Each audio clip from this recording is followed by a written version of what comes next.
आज बिहार की राजनीति बड़े ही दुर्भाग्यपूर्ण परिस्थिति से गुजर रही है।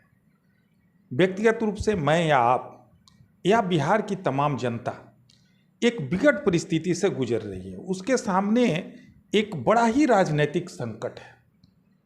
हम केवल एक पार्टी राजद, कांग्रेस, बीजेपी या जेडीयू को न देखकर पूरे इस समग्र राजनीतिक परिदृश्य को हम देखें तो हम यह पाएंगे कि देश की तमाम राज्यों से अलग बिहार में ज़्यादा भयावह स्थिति है। बिहार में न केवल राजनेता बल्कि जनता भी आज राजनीतिक सोच जो है वो विकृत सोच से ग्रसित है। यहाँ की जनता जातीय उन्माद, धार्मिक भावना, जात के प्रति वफादारी शो करने के लिए अपनी राजनीतिक संकीर्णता के दायरे से दूर निकलती नहीं। और यही कारण है कि आज कोई अच्छे राजनेता या अच्छा व्यक्ति बिहार की राजनीति में कदम बढ़ाने को तैयार नहीं है। नमस्कार, आप देख रहे हैं गनादेश लाइव। मैं हूं अनूप कुमार सिंह। जहां चाह वहां राह, जब जगे तब सवेरा। माना कि अंधेरा गना है, लेकिन दिया जलाना कहाँ मना है। हम अभी अपने गनादेश स्टूडियो से बोल रहे हैं। हमारे बीच आज एक ऐसे मेहमान मौजूद हैं जो कानून के भी जानकार हैं और पब्लिक मिशन पार्टी के राष्ट्रीय अध्यक्ष हैं। जी हाँ, मैं बात कर रहा हूँ संजय सिंह जी का, जो आज हमारे कार्यालय में, हमारे स्टूडियो में अतिथि संपादक के रूप में मौजूद हैं। आइए हम स्वागत करते हैं और बिहार के राजनीतिक हालात के बारे में आज चर्चा करेंगे और जानेंगे कि बिहार की परिदृश्य में क्या चल रहा है। नमस्कार भैया, गनादेश लाइव में आपका स्वागत है। धन्यवाद। आज जो बिहार में राजनीतिक हालात है, सियासत गर्म है पूरी तरह से कई मामलों को लेके, और यहाँ बिहार की राजनीति पूरे देश में हलचल पैदा कर रही है। अभी राजद का जो राष्ट्रीय अधिवेशन दिल्ली में चल रहा है उसको लेके भी और कई हालात उत्पन्न हो गए हैं। नीतीश कुमार जेपी को लेके भी राजनीतिक सियासत गर्म है। इस पर क्या कहेंगे भैया, और क्या आपके माध्यम से बिहार वासियों को क्या संदेश जाए? सबसे पहले तो अनूप जी आपको बहुत धन्यवाद, गनादेश के पूरे टीम को धन्यवाद। आप अक्सर इस तरह का कार्यक्रम आयोजित करते हैं और लोगों को बिहार से रिलेटेड इशू पे बोलने को या राजनीति से पूरे समग्र इशू पे बोलने का अवसर देते हैं। ये आपका बड़ा ही प्रशंसनीय कदम है।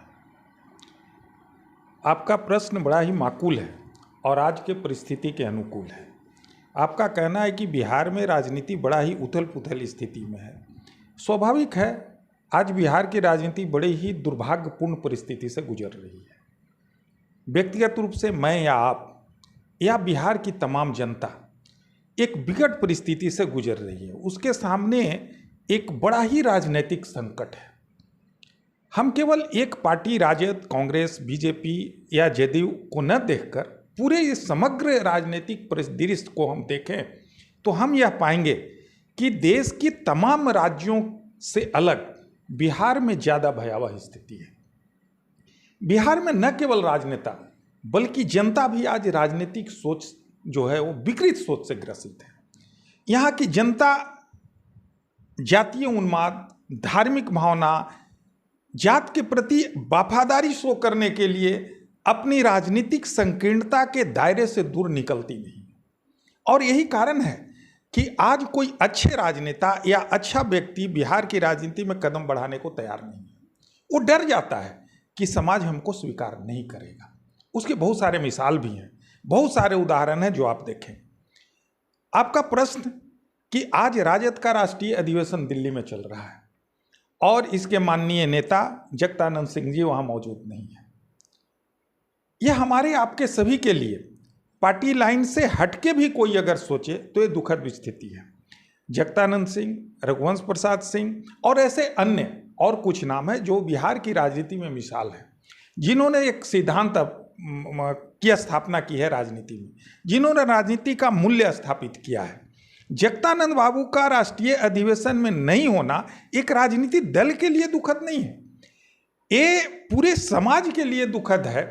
समाज से मेरा अभिप्राय केवल जातीय दृष्टिकोण से नहीं है, समाज का मतलब मेरा अभिप्राय बिहार के समस्त नागरिकों से है कि जगता बाबू जैसे लोगों का राजनीति से दूर होना या राजनीतिक में अपनी अहम भूमिका से दूर हटना, ये दोनों ही कष्टदायक है।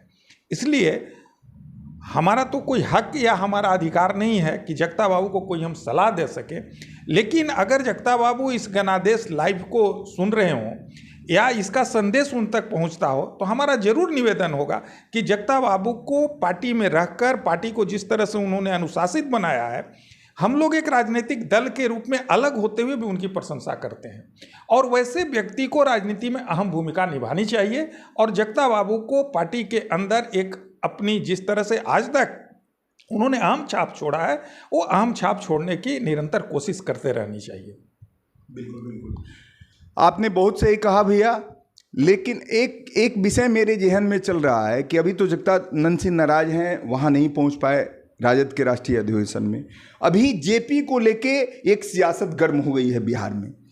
11 अक्टूबर को भारत सरकार के गृह मंत्री अमित शाह जेपी के गांव आ रहे हैं, सिताब दियारा, और इधर 2-3 दिनों से लगातार बिहार के मुख्यमंत्री का कार्यक्रम सिताब दियारा में लगा है और कई कार्यक्रमों का उन्होंने कई योजनाओं की सौगात दी है।